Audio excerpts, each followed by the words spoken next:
के ग्रंथों को, उनके विचारों को पढ़ करके आए हैं। जिन्होंने भी थोड़ा कुछ पढ़ा है वे अपनी बात उसी उनके बताए रास्ते के अनुसार अपनी बातों को रखते हैं, उसमें संशोधन करते हैं, उसका विस्तारीकरण करते हैं। और जिन्होंने कुछ नहीं पढ़ा है उस दिशा में, वे अपने उनके जो अनुभव हैं, उनके जो अपने व्यक्तिगत विचार हैं, उसको वो रखते हैं। फर्क होता है जब कोई वक्ता आते हैं संबोधन करने के लिए, उनके सामने दो विचार होते हैं। एक कि आपने इतिहास पढ़ा है कि नहीं, अपने पूर्वजों का इतिहास पढ़ा है कि नहीं, वर्तमान समाज का इस समाज की स्थिति, राजनीतिक की स्थिति, आर्थिक की स्थिति और सांस्कृतिक की स्थिति के बारे में जानकारी लेकर के आए हैं कि नहीं। और दूसरी बात कि इनकी जानकारी नहीं है, हमें अपने इतिहास की जानकारी नहीं है, अपने महापुरुषों की जानकारी नहीं है। हमने केवल पढ़ा लिखा, नौकरी पा लिया, इंजीनियर बन गया, डॉक्टर बन गया, प्रोफेसर बन गया, टीचर बन गया, और फिर हमारे मन में जो बातें आती है उसके अनुसार हम बात करते हैं। ये दोनों में हम किसका अनुसरण करेंगे? स्पष्ट है, बिहार फुले अम्बेडकर युवा मंच, बहुजन स्टूडेंट यूनियन, सामाजिक न्याय आंदोलन, हम अपने महापुरुषों के विरासत को, उनके विचारों को आगे बढ़ाने के लिए संगठित हो रहे हैं। हम उनके विचारों की रोशनी में, उनके बताए रास्तों के अनुसार आज के वर्तमान परिस्थितियों को समझना चाहते हैं, जो समस्याएं खड़ी हुई है उसका समाधान करना चाहते हैं और फिर इसको तोड़ना चाहते हैं। ये जो संकट है इसको हटाना चाहते हैं, तोड़ना चाहते हैं। अगर हम इसका अनुसरण करते हैं तो भाई बातें आगे जाएगी, समाज के हित में जाएगी, संविधान के हित में जाएगी, और बाकी बातें जो समस्याएं हैं आज, कल वो समस्याएं नहीं रहेगी। और ऐसे तो हर एक युग में, हर एक बदलते दशक में कुछ न कुछ समस्याएं खड़ी होगी, लेकिन हमने अपना कार्यशाला, हमने अपना संगठन, हमने अपनी विचार यात्रा ऐसी बना रखी है कि नहीं रखी है, जहाँ पर कि हम वर्तमान समस्या को समाधान कर सकते हैं। उसके समाधान के लिए हम अपने रणनीति और कार्यनीति बना सकते हैं। हमारे सामने चुनौतियां हैं। मैंने कहा कि चौतरफा हमले हैं। हमारे परिचय में आया है कि भाई ब्राह्मणवाद का हमारे संविधान और हमारे संवैधानिक अधिकारों पर चौतरफा हमले हैं। क्या निजीकरण का जवाब कोऑपरेटिव सोसाइटी हो सकता है? निजीकरण क्यों लाया गया? निजीकरण क्यों आया? इसको समझे बगैर हम किसी चीज की वकालत नहीं कर सकते हैं। इस मंच से हमको ध्यान रखना चाहिए। बाबा साहब ने आर्थिक परिवर्तन के लिए, आर्थिक क्रांति के लिए आर्थिक न्याय की अवधारणा को रखा है भारतीय संविधान में। रिंकू जी ने ठीक कहा, उपेंद्र बाबू ने ठीक कहा कि भाई चीजों को हमें समझना है। आज केवल ब्राह्मणवाद से लड़ाई नहीं है, बल्कि ब्राह्मणवाद के घर से जन्मा हुआ जो पूंजीपति है, जिसको कॉर्पोरेट कहते हैं, भारत का पूंजीपति कहते हैं, वो दोनों के बीच में गठजोड़ है, पारिवारिक रिश्ता है। उन दोनों का स्वार्थ एक साथ है। उनका स्वार्थ है कि वह हमको लूटे। हमारे लिए जो आर्थिक न्याय मिलना चाहिए था, आर्थिक हिस्सेदारी मिलनी चाहिए थी, कहाँ मिलनी चाहिए थी? जल, जमीन और जंगल में मिलनी चाहिए थी, नौकरी और सेवाओं में मिलनी चाहिए थी, उद्योग और व्यवसाय में मिलनी चाहिए थी। ये आर्थिक हिस्सेदारी हमको मिलनी चाहिए थी सामाजिक न्याय के कारण। बाबा साहब ने अगर स्टेट सोशलिज्म की बात कही, राजकीय समाजवाद की बात कही, तो राजकीय समाजवाद का मतलब क्या था? कानून के जरिए, संविधान के जरिए समाजवाद की स्थापना करना। यानी सरकार की जिम्मेदारी होगी कि वह भारत में राजकीय समाजवाद लाएंगे। इसका मतलब है 3500 वर्षों से हम बहुजनों को, SC, ST, OBC और जो धर्मांतरित हमारे सिख, ईसाई और मुसलमान हैं, ऐसे लोगों को जो 3500 वर्ष से शिक्षा से वंचित रखा, धन से वंचित रखा, राजनीतिक अधिकार से वंचित रखा और सम्मान से वंचित रखा। इन चीजों से जो वंचित रखने के कारण जो गरीबी है इस देश में, ये मिटाई नहीं मिट रही है। बड़ी बड़ी डींगें कांग्रेस ने हांगी थी, उससे भी बड़ी डींगें भी एक मोदी कहाँ गए हैं? क्या कहा कि 21 करोड़ 22 करोड़ लोगों को हमने गरीबी रेखा से ऊपर ले आया है। अरे धूर्त बेईमान झूठा, तब ये तो बताओ 80 करोड़ लोग जो हैं उसको जो 5 किलो अनाज दे रहे हो वो कौन है? क्या धनी लोगों को दे रहे हो? अगर 22 करोड़ लोग नीचे आ गए, गरीबी रेखा से ऊपर चले गए, तो गरीबी तो 37% थी, उसमें 22% घट गया। 22 में है ना, 37 में 22 घट गया, तो रहा कितना भाई? 15%। 15% लोग गरीबी रेखा के नीचे हैं। अब तुम अनाज 5 किलो किसको दे रहे हो? 80 करोड़ लोगों को, यानी 62% लोगों को दे रहे हो। इतनी बड़ी बेईमानी उसकी है और झूठापन है, इसको समझना है हमें। अगर इसको आप काउंटर करना चाहते हैं तो हम आपके सामने क्या विचार होगा? कौन सा विचार होगा?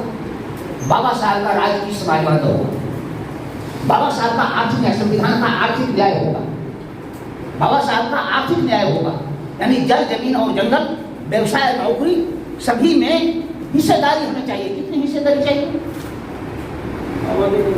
90%। जगदेव बाबू ने ठीक ललकारा था, काशीराम साहब ने 85% कहा, जगदेव बाबू ने भी स्वर में स्वर मिला करके कहा, क्योंकि जगदेव बाबू पहले से काम कर रहे थे। माननीय काशीराम साहब का ये नारा और जगदेव बाबू का नारा एक साथ आया, 100 में 90 शोषित है, शोषितों ने ललकारा है, धन धरती और राजपाट में 90 भाग हमारा है। ठीक, यानी सभी क्षेत्र में हमारा 90 भाग चाहिए। ये मामला कॉर्पोरेट बनाने का, कोऑपरेटिव सोसाइटी बनाने का, आर्थिक संगठन बनाने का नहीं है, ये संवैधानिक अधिकारों का है, संवैधानिक लड़ाई का है। एक है हम तो प्रोफेसर हो गए, धनी हो गए, लखपति हैं, अभी कई लाख रुपये हैं हमारे पास, इससे क्या फर्क पड़ गया हमारे समाज के लोगों को? हमारे पैसे से क्या फर्क पड़ गया? कोई उद्योगपति है महाराष्ट्र में, महार लोग, हमें जानना चाहिए महाराष्ट्र में अगर वहाँ के महार लोग काफी लखपति बने हैं, पूंजीपतियों में पहुंचे हैं, पहले क्या पैसे पहुंचे? उनके पास कुछ नहीं था। पहले वहाँ सामाजिक क्रांति हुई। वहाँ क्या हुई? पहले सामाजिक क्रांति हुई। बाबा साहब के नेतृत्व में जिन 5 लाख लोगों ने बौद्ध धर्म को अपनाया था, उसमें 98% लोग, उसमें 198 लोग महार जाति के लोग थे जिन्होंने बौद्ध धर्म को अपनाया था। वो 2% ही अन्य जातियों से आए थे। और शिक्षा, उनका नारा जो था बाबा साहब को, उन्होंने सही रूप में पकड़ा। हम बिहारी लोगों ने क्या पकड़ा? शिक्षित बनो। उन्होंने क्या पकड़ा? शिक्षित करो। देखिए कहाँ फर्क है। वास्तव में उनका नारा क्या है बाबा साहब का? एडुकेट। एडुकेट का मतलब शिक्षित बनना नहीं है। एडुकेट का मतलब शिक्षित बनना नहीं है। एडुकेट का मतलब शिक्षित करना है, और जो शिक्षित करना चाहेगा वो खुद स्वयं शिक्षित हो जाएगा, है ना, हिंसा शिक्षित होगा। इसलिए दोनों में फर्क है। बी एडुकेटेड, शिक्षित बनो। हम अगर कहेंगे शिक्षित बनो क्या कहेंगे? बी एडुकेटेड, है ना। लेकिन बाबा साहब बी एडुकेटेड नहीं करते हैं, कहते हैं एडुकेट, शिक्षित करो। शिक्षित करो का मतलब है हम खुद शिक्षित हुए, दूसरों को शिक्षा करने में, शिक्षित करने में अपना योगदान दे रहे हैं, यानी सामाजिक उत्तरदायित्व को निभा रहे हैं, सामाजिकता को समझ रहे हैं, मानवता को समझ रहे हैं, हम बराबरी को समझ रहे हैं। इसलिए एडुकेट कहा उन्होंने। ऑर्गेनाइज, बी ऑर्गेनाइज नहीं कहा कि संगठित बन जाओ। उन्होंने कहा ऑर्गेनाइज, यानी संगठित करो। समाज हमारा असंगठित है, टुकड़े टुकड़े में विभाजित है, ऊंच नीच में विभाजित है। जाति भेद के कारण, छुआछूत और ऊंच नीच के कारण हमारा समाज, हमारा मूल्यवादी बहुजन समाज टुकड़े टुकड़े में बटा हुआ है। बाबा साहब ने इसको जोड़ने के लिए क्या नारा दिया? ऑर्गेनाइज, सबको संगठित करो, सबको संगठित करो। और तब कहा उन्होंने एजिटेट। एजिटेट का मतलब है बाहर भी संघर्ष करना और अपने अंदर में भी संघर्ष करना। एजिटेट का मतलब क्या है? व्यक्ति के तौर पर भी हमारे अंदर जो बुराइयां हैं, हमारे अंदर जो असामाजिक विचार हैं, हमारे अंदर जो गंदे विचार हैं, हमारे अंदर जो स्वार्थपरता है, हमारे अंदर जो अपने समाज में फूट डालने की बुद्धि है, राग और द्वेष के आधार पर जो हम निर्णय लेते हैं, इन बुराइयों पर विजय पाना है। यह है हिंसक में, अपने में एजिटेट करना, नंबर 1 अपने परिवार में एजिटेट करना, अपने समाज में एजिटेट करना और समाज के बाहर जाकर के बाकी समाज के लोगों को इकट्ठा करना, इसका नाम एजिटेशन है। इसका नाम जिसको संघर्ष करो कहते हैं, इसको कहते हैं कि संघर्ष करो। इन बातों को समझना जरूरी है। अभी अच्छा मनी जी बोल रहे थे, कई साथियों ने कई वक्ताओं ने इसको ध्यान दिलाया हमें कि भाई रामदेव बाबू तो ज़्यादा ही बोले हैं इस पर कि चीज़ों को अच्छा करने के लिए अच्छा सोचना जरूरी होता है, अच्छे विचार का पालन करना जरूरी होता है, और पहले चिंतन मनन, अच्छे विचार को समझना, बुरे विचार को समझना, फिर अच्छे विचार को लेकर के व्यवहार में उतरना, तभी आप बुरे व्यवहार का विरोध कर सकेंगे, बुरे व्यवहार को पराजित कर सकेंगे। अगर ऐसा नहीं कर सके तो फिर दिक्कतें हैं। हमने कहा कि ब्राह्मणवाद जिन चीज़ों पर, जिन मूल्यों पर आधारित है, वे सब के सब असामाजिक बातों पर है, वे सब के सब अमानवीय बातों पर। देखिए, अमानवीय कहने से केवल काम नहीं चलेगा, असामाजिक है। ब्राह्मणवाद का विचार ही असामाजिक है, ब्राह्मणवाद का विचार ही अमानवीय है, ब्राह्मणवाद का विचार ही अवैज्ञानिक है। अगर इसका हमला हो रहा है हम पर, हमारे संविधान पर, अगर प्रमुख हमले को अगर देखें आप तो क्या क्या हुआ। न्यायपालिका में 1992 की बात है, जबकि न्यायाधीशों की नियुक्ति में कॉलेजियम सिस्टम को ले आए। ये भारत के संविधान पर, भारत के लोकतंत्र पर पहला हमला था, कॉलेजियम सिस्टम। कॉलेजियम सिस्टम का मतलब है अभी 200 परिवार भारत में है, उसी परिवार में ये न्यायाधीश लोग बनते हैं, हाई कोर्ट और सुप्रीम कोर्ट के जो वकील बनते हैं, बड़े बड़े वकील जितने हैं उनके वे न्यायाधीश भी बनते हैं, और न्यायाधीश जो लोग हैं उसमें केवल 200 परिवार से जुड़े हुए लोग हैं, और वो कॉलेजियम सिस्टम के जरिए ले आया। बाबा साहब जीवित नहीं है उसमें, बाबा साहब आज भी नहीं है, मानवर काशीराम साहब आज भी जीवित नहीं है, जगदेव बाबू आज हमारे बीच जीवित नहीं है। लड़ाई कौन लड़ेगी? कॉलेजियम सिस्टम के खिलाफ में लड़ाई कौन लड़ेगी? क्योंकि वह ऐसा है जहां पर कि आप न्याय मांगने जाते हैं, जब आपके साथ अन्याय होता है, भारत के संविधान पर हमला होता है, आपके लोकतांत्रिक अधिकार पर हमला होता है, संवैधानिक अधिकार पर हमला होता है, आप वहां न्याय मांगने जाते हैं। वो फैसला देता है, जहां राम का कोई प्रमाण नहीं मिला वहां राम मंदिर बन रहा है, मथुरा में भी बनेगा, आप देखेंगे बनारस में भी बनेगा। क्यों बनेगा? क्योंकि न्यायपालिका में उनके लोग हैं, ब्राह्मणवादी लोग हैं, और उन्होंने कॉलेजियम सिस्टम बना रखा है कि न्यायाधीश की नियुक्ति कंपटीशन से नहीं होगी, प्रतियोगिता से नहीं होगी। प्रतियोगिता से नहीं होगी तो SC, ST, OBC और माइनॉरिटी के लोग पहुंचेंगे कैसे? हो ये हमारी महिलाएं कैसे पहुंचेंगी? इसको समझना जरूरी है। और ये मामला जो है, ये मामला किसी अन्य चीजों से हल नहीं होना है, ये बिना आंदोलन के हल नहीं होना है, ये बिना आंदोलन, बिना संघर्ष के हल नहीं होना है। ये पहली बात।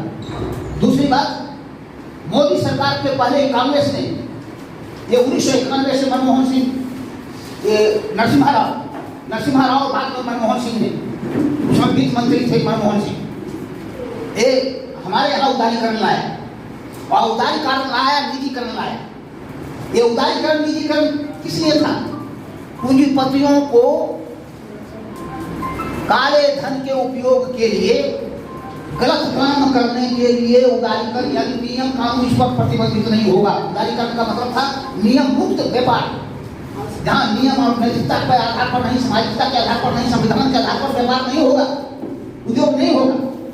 उसमें छूट देने का काम जो है ये नरसिम्हा राव और मनमोहन सिंह ने किया। मोदी ने उसको बढ़ा दिया। अटल बिहारी वाजपेयी जो इतना परिणाम कवि करता है, एक भी कविता मजदूर किसानों के पक्ष में नहीं लिखा, मालूम है कि नहीं?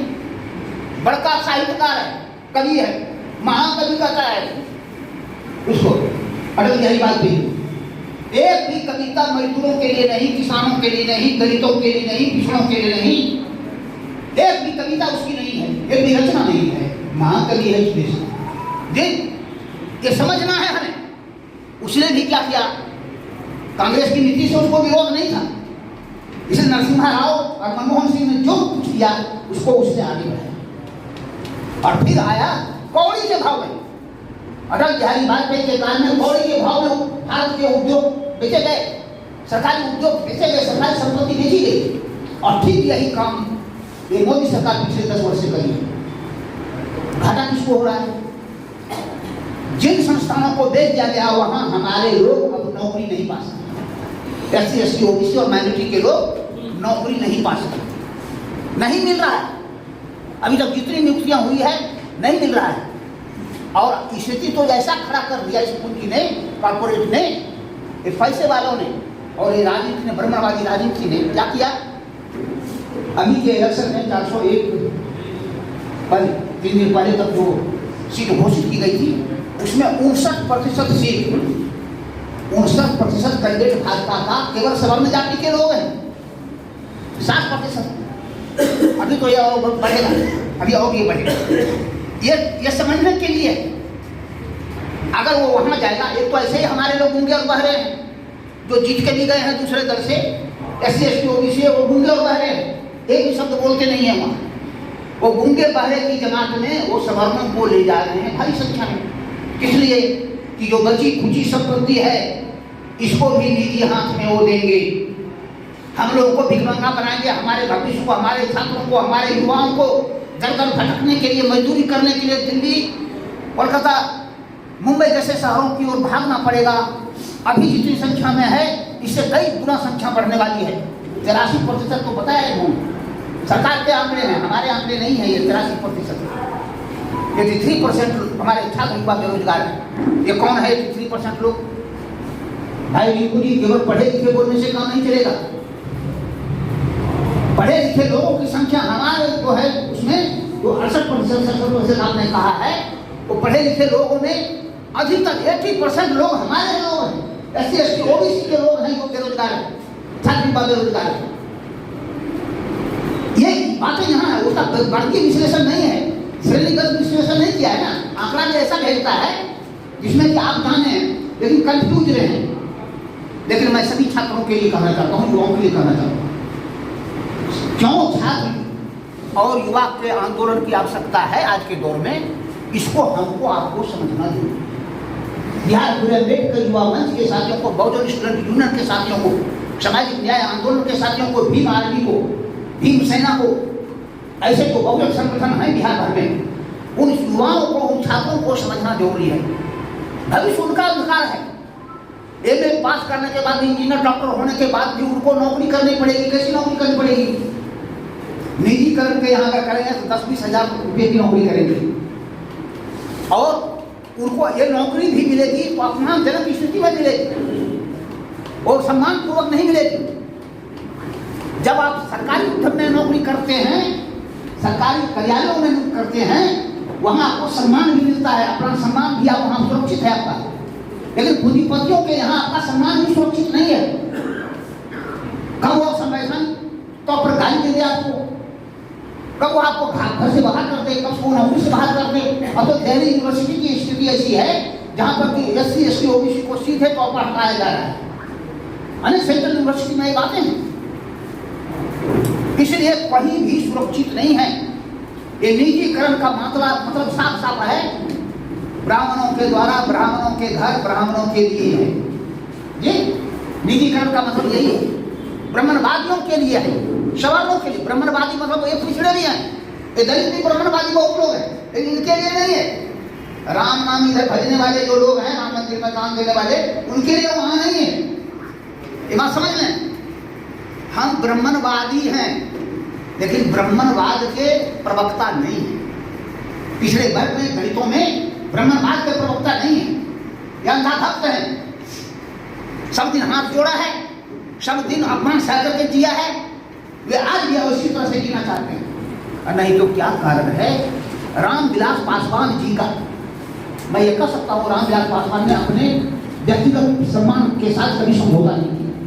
जहाँ भी संघर्ष करना पड़ा वो संघर्ष किया। ठीक है, ब्राह्मणवाद के चंगुल में गए हो, स्वार्थ के कारण गए, कुर्सी के लिए गए, लेकिन अपना सम्मान बेचकर नहीं गए थे।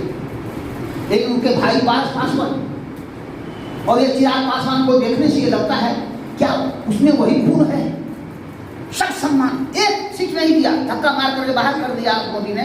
कल फिर वही पहुंचा है, मोदी परिवार का। ऐसे सिलसिले लोग, ऐसे सम्मान और अपमान, सम्मान बेच करके अपमान झेलने वाले लोग हमारे क्षेत्र में हैं।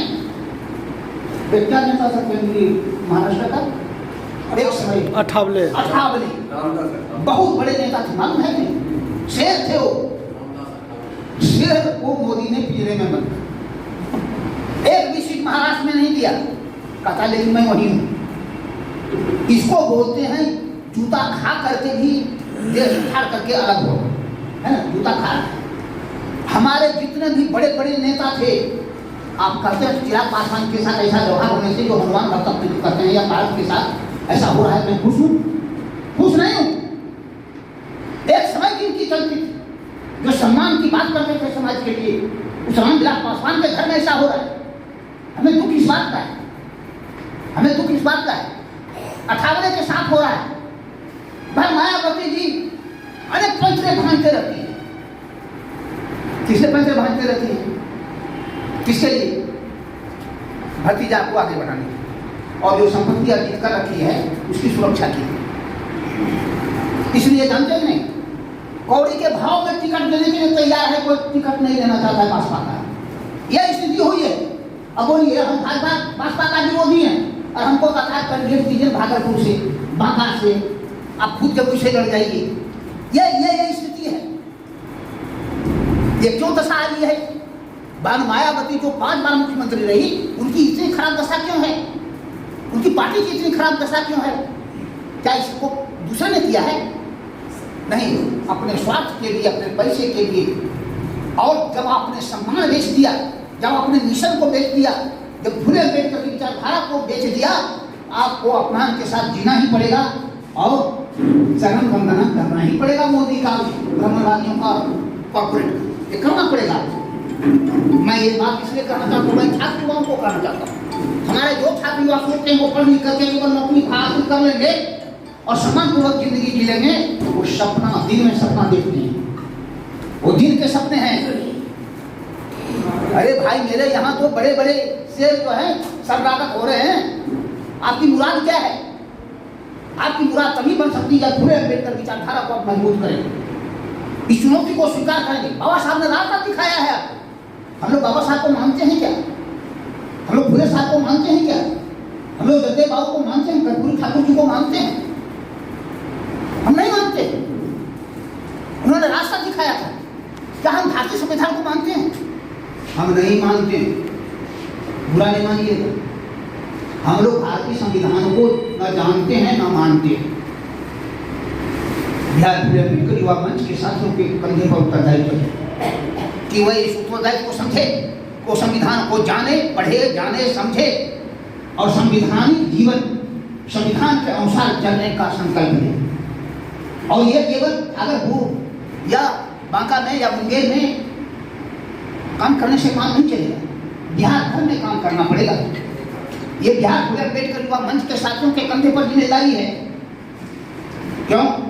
क्योंकि भीम आर्मी का कोई वैचारिक पृष्ठभूमि नहीं है। आप किसी भी भीम आर्मी के बड़े नेता को पूछ लीजिए, बाबा साहब के विचारों के बारे में, फुले साहब के विचारों के बारे में बहुत कम जानते हैं, नहीं जानते हैं। चलते तो बिल्कुल ही नहीं है उसका। इस बात को समझ लो, किसी के मरने पर, किसी के घर जलने पर पहुंच जाना ये क्रांतिकारिता और संगठन नहीं है। संगठन का मतलब है जिसका संकल्प हो विचारधारा पर चलने का, मार्गदर्शन करने का। बहुजन संगठन का मतलब यह है, ब्राह्मणवादी संगठन का मतलब है किसी सिद्धांत को नहीं मानना। कैसा सिद्धांत माना? असामाजिक विचार को मानना, अमानवीय विचार को मानना, और वैज्ञानिक विचार को मानना, हिंसा को बढ़ावा देना, शोषण और दोहन को बढ़ावा देना, इसका नाम ब्राह्मणवाद है। इसके विपरीत हमारा संवैधानिक आचरण है, फुले अम्बेडकर के विचार है।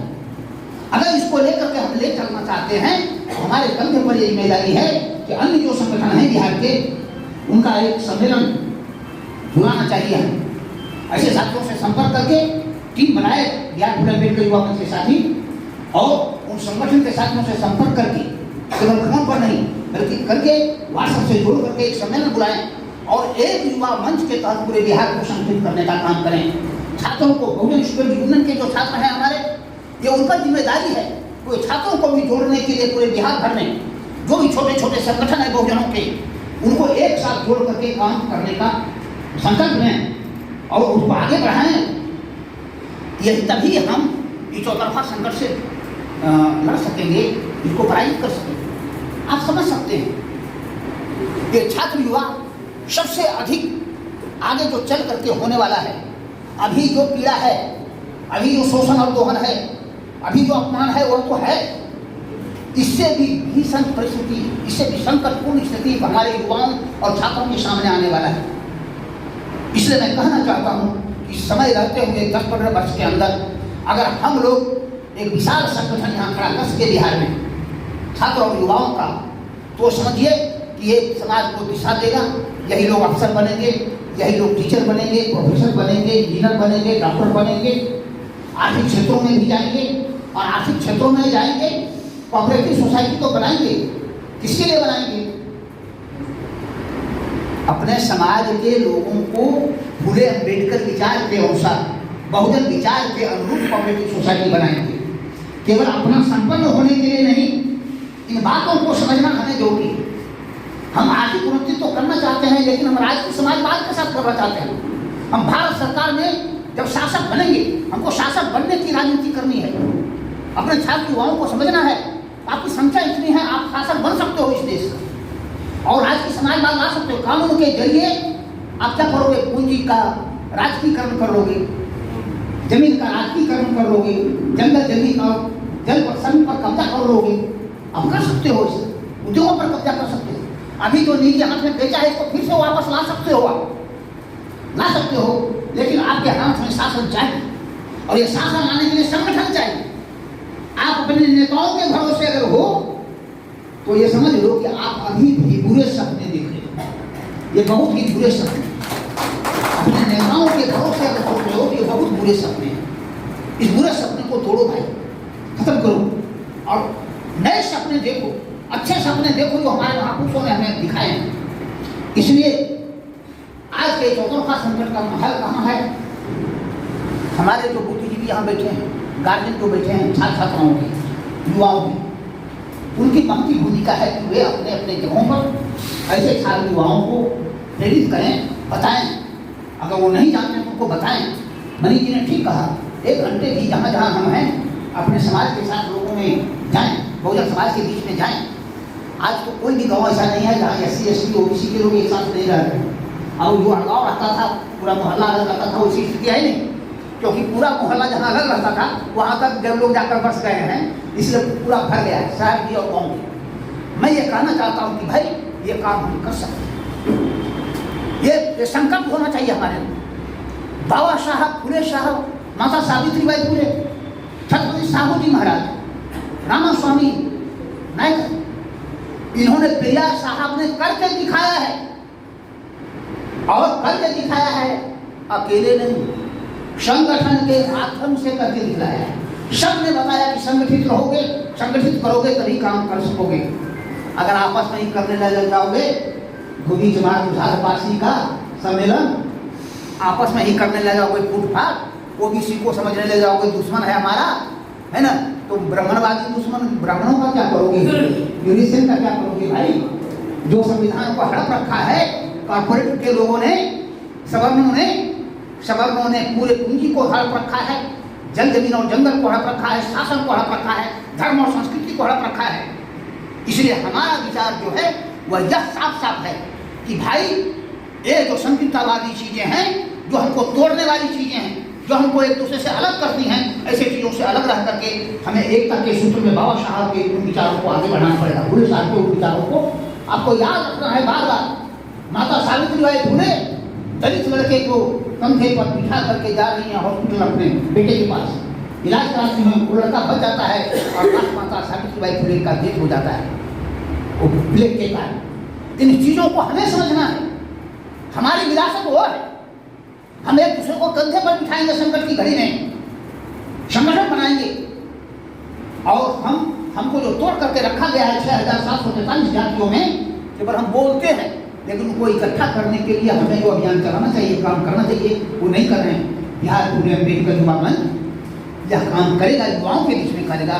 बहुजन स्टूडेंट यूनियन, ये बहुजन स्टूडेंट छात्रों के बीच में काम करेगा, ऐसी आशा मैं करता हूँ। आज की जो वर्तमान चुनौती है, वर्तमान चुनौती में ठीक ही कहा हमारे साथी गौतम जी ने कि पटना में हम लोगों ने प्रेस कॉन्फ्रेंस किया, विभिन्न सामाजिक संगठन के लोग इकट्ठे थे, हम लोग, मैं भी गया था, ये दोनों जो थे रामानंद भाई भी थे। वहाँ ये हुआ, आह्वान हुआ है बहुजन लोगों से कि भाई जो भाजपा आरएसएस और उसके गुर्गे को हरा दे, जो भाजपा उसके साथ खड़े जो लोग हैं उसके साथ हरा दे, उन्हें हमें वोट देना है और जीताना है। इसमें अब इधर उधर के रास्ते हमारे पास है नहीं, यहाँ पर अभी इधर उधर के रास्ते नहीं। हमसे पूछा, हमने कहा कि भाई ऐसा है कि भाजपा हराओ देश बचाओ, भाजपा हराओ राष्ट्र बचाओ, भाजपा हराओ अपना संवैधानिक अधिकार बचाओ, भाजपा हराओ अपना संविधान बचाओ, यही नारा है। अभी हमारा नारा यही है कि भाजपा हराओ संविधान बचाओ, भाजपा हराओ संवैधानिक अधिकारों को बचाओ, भाजपा हराओ और देश बचाओ। यह देश किसका है? मोदी के बाबूजी का, सवर्णों के बाबूजी का नहीं है। यह देश तो हमारा है, मूल निवासियों का यह देश है। हड़प्पा सभ्यता उसकी निशानी है जिस ओर अमित ने इशारा किया था। हमारे श्रम के बल पर, हमारे मेहनत के बल पर, हमारे बौद्धिक बल पर यह देश खड़ा है। वो तो लुटेरे हैं, वो कल भी लुटते थे, आज भी वो लुटते हैं। कल भी उसने हत्या की थी, आज वो हत्या कर रहे हैं। इसलिए ऐसे दुश्मन को पराजित करने के लिए हमें तमाम तरह के बंधन को तोड़ना पड़ेगा और एक साथ जो हराए, छोटे छोटे दुश्मन से हम लड़ लेंगे, हम आपस में भी लड़ लेंगे, हम लड़ेंगे आपस में भी। जहाँ टकराएंगे, जहाँ पर संविधान का मूल्य खतरे में होगा, मानवता का मूल्य खतरे में होगा, जहाँ कानून का मूल्य खतरे में होगा, वहाँ हम टकराएंगे, अपने लोगों से भी टकराएंगे। लेकिन ये हमारे मुख्य दुश्मन नहीं है, ये बात हमें समझना है, ये बात हमें समझना है। इसलिए भाइयों, आज जो है नौजवान दोस्त, आपको ये जिम्मेवारी लेनी होगी कि बिहार भर का, मैं इसमें महत्वपूर्ण भूमिका निभाने के लिए तैयार हूँ।